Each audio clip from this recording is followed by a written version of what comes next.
ever feel like there are two uses going on? You know, Yeah. like the you everyone else sees and the you that's like deep down inside. Yeah. Today, we're going deep on this idea using astrology. Ooh, fun. Yeah. We're going to be looking at sun and moon signs, and we've got this really cool book Okay. called Sun and Moon Signs, Understanding Your Inner and Outer Self. Sounds like a good one. It's a really good one. And you don't have to like have your birth chart or anything like that to follow along. Right. It'll break it all down so you can see how it, applies to you. Awesome. So who knows? Maybe we'll unlock some like hidden depths. I love that. Yeah. Okay. Let's start with the basics. Sun signs. Yes. What do they actually like represent? So the sun sign is really your core identity. It's the personality you kind of project out to the world. It influences your ego, your ambitions, and how you express yourself outwardly. So is it kind of like the mask we wear for everyone else?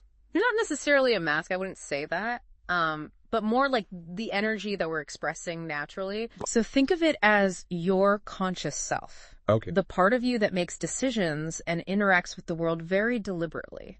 So like a Leo sun. Yeah. They're all about the spotlight, right? Yeah. Like they love attention. Exactly. That's the energy they just naturally radiate. They're drawn to self-expression and leadership roles. Uh-huh. And what about a Virgo sun? Completely different vibe. Yeah. Yeah. They're focused on the details and order, helping other people. Okay, so like two totally opposite ways of moving through the world. Yeah, totally. And they're driven by really different motivations. Okay, that makes sense. Yeah. So now let's talk about moon signs. All right. Where does that fit into all this? So the moon sign is all about your inner world, Okay. your emotional landscape. It governs your subconscious reactions, instincts, and what makes you feel safe and secure. So if the sun sign is like the outer you, then the moon sign is more like the inner you. Exactly. It's less obvious to other people, Okay. but it's incredibly influential when it comes to shaping how you respond emotionally and even how compatible you are with other people. Okay. Like a Cancer moon, for example. Yeah. They're all about close emotional connections. Right, because Cancer is like the nurturer. Right. Very caring. And then like an Aquarius moon. Very different. Yeah. Yeah, they need their space in relationships. So those are two totally different ways of like experiencing relationships. Completely different. And if you understand those underlying needs, it can help you understand your own emotional patterns, but also the needs of the people around you. That's huge. Yeah, it's like a key to unlock deeper levels of empathy. Ooh, I like that. Connection. Okay, so I'm starting to see how all this fits together. Yeah. But do the sun and moon signs always get along? I mean, how do they work together inside a single person? That is a great question. Yeah. And that's where things get really interesting. Because those two signs, they're not isolated. They work together. Right. And they create a really dynamic interplay that shapes your unique personality. So sometimes they're in harmony, and sometimes they're causing like a little bit of inner conflict. So like if your sun and moon signs are really compatible, you might feel balanced, more aligned with yourself. But if they're clashing, you might feel that inner tension a little bit more. So it's like having two different voices in your head. Yes, exactly. Like arguing with each other. Sometimes. Okay, so let's say someone has like a fiery Aries sun. Okay. And a sensitive Pisces moon. Okay, very different. Very different. So on the outside, they might be bold, energetic, always taking charge, but underneath, deep down, they have all this empathy and sensitivity. So they're like tough on the outside. Yeah. Soft on the inside. Exactly. So they might feel pulled between taking action and being more compassionate. That's so interesting. Yeah. And recognizing this interplay can be really powerful for self-awareness. Right. So think about your own life. Have you ever felt like your actions and feelings weren't really matching up? Yeah. That could be your sun and moon signs at play. Okay. Yeah. So interesting. Yeah. Okay, so we've been talking about these sun and moon signs kind of separately. Right. But I'm wondering, how do they like actually work together Yeah. in like real life situations? Okay, so that's a great question. And that leads us to this idea of aspects in astrology. Okay. So an aspect, it's basically the angular relationship between two planets in a birth chart. And the aspect between your sun and your moon, that tells you a lot about how these energies are working together. So it's not just about like what signs they are, Right. but also how they relate to each other. Exactly. So let's say someone has their sun and moon in a square aspect. That's a 90-degree angle. Yeah. That usually creates a lot of inner tension, kind of a push and pull between their outer self and their emotional needs. That makes sense. Yeah. So for example, if someone has like a Capricorn sun square, a Libra moon, they might really struggle with balancing their ambition and their drive, Capricorn, Yeah. with their desire for harmony and connection, which is very Libra. So it's like those two parts of themselves are always kind of fighting each other. Right. It can feel that way. But then on the other hand, you have a trine aspect, Okay. which is a 120-degree angle. Okay. That's usually a much more harmonious flow between the sun and moon. Oh, okay. So for instance, someone with like a Leo sun trine Sagittarius moon, Yeah. they might find that their outward confidence, the Leo energy, Right. that's actually fueled by their inner optimism and adventurous spirit, Sagittarius. I was like, the trine aspect amplifies both of those signs in like a good way. Kind of, yeah. Okay. It creates this ease and synergy between the inner and outer self. Uh-huh. Obviously, this is like a very simplified explanation. Sure. But it gives you an idea of how aspects can really add another layer to understanding sun and moon sign interactions. That's really cool. Yeah. So, okay, we've talked about how they work together in terms of like personality. Right. But what about decision making? I mean, how do sun and moon signs affect how we make choices? Oh, that's a great question. So the interplay between your sun and moon can actually reveal a lot about how you approach decisions and how you process information. Mm-hmm. So let's say you have someone with a Scorpio sun and an Aquarius moon. Okay. They might really lean on their intuition. Right. Like Yeah. Scorpio is very Deuce is intuitive. perceptive, yeah. But then they'll filter those intuitive nudges through this more logical, detached perspective because of the Aquarius moon. Okay, so it's not just about making like emotional decisions. Right. It's about integrating both the emotional and the rational sides. Exactly. It's all about balance, Mm-hmm.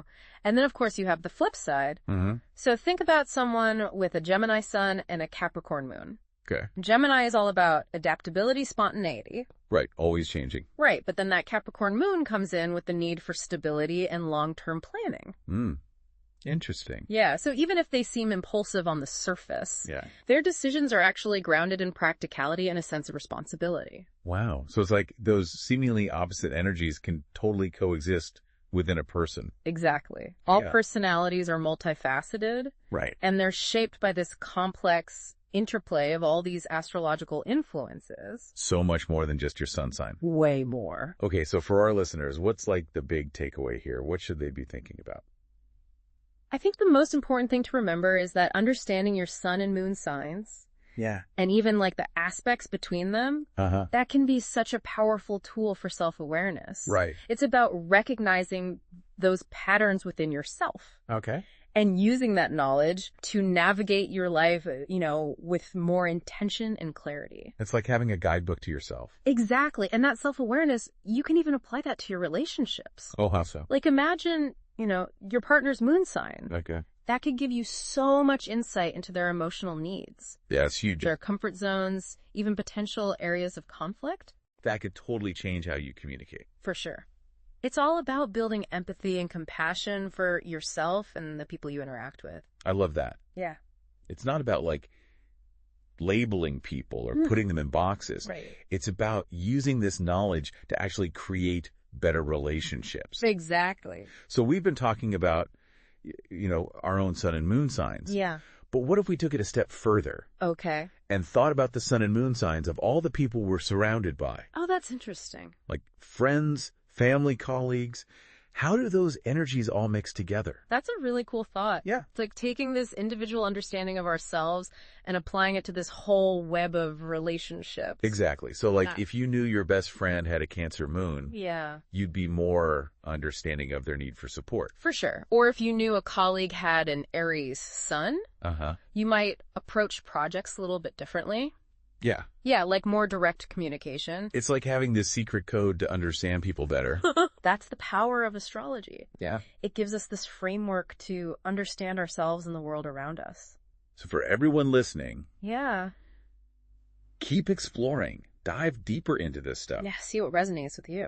You never know what you might learn about yourself and the people you care about. Absolutely. Self-discovery is an amazing journey. And astrology can help you along the way. It's like a compass. Yeah. I mean, it's so cool to think that we have all these tools to help us, Yeah. understand ourselves better, Yeah. the people in our lives. Well, like this whole other language for figuring out human behavior. Yeah. And it's not about like putting people into these neat little boxes. No. You know, it's about using this knowledge to like actually start to understand people. Right. It's about seeing those patterns. Yeah. And approaching things with a little more empathy and compassion. Okay, so as we kind of wrap up our deep dive on sun and moon signs, Yeah. what's like the one thing you want our listeners to take away from all this? I think the most important thing to remember is that astrology is a tool. It's not about like a set of rules or making predictions.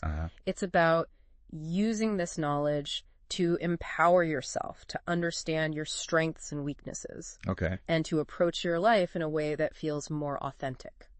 So it's like taking control. Yeah. And using your astrological blueprint to create the life you want. Exactly. Don't feel limited by it. Yeah, and this is really just like the beginning. Right. There's so much more to astrology. Oh, yeah, tons. So for our listeners who want to learn more, Yeah. What should they do? Where should they go? Okay, so I always tell people to start with their birth chart.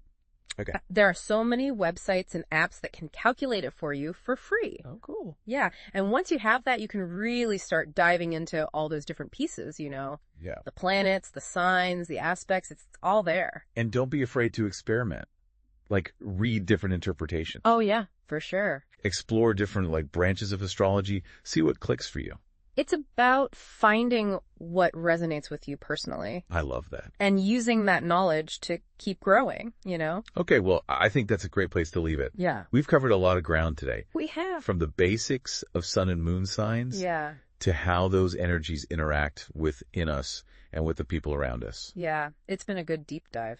It has. And hopefully our listeners feel like they can continue this journey on their own.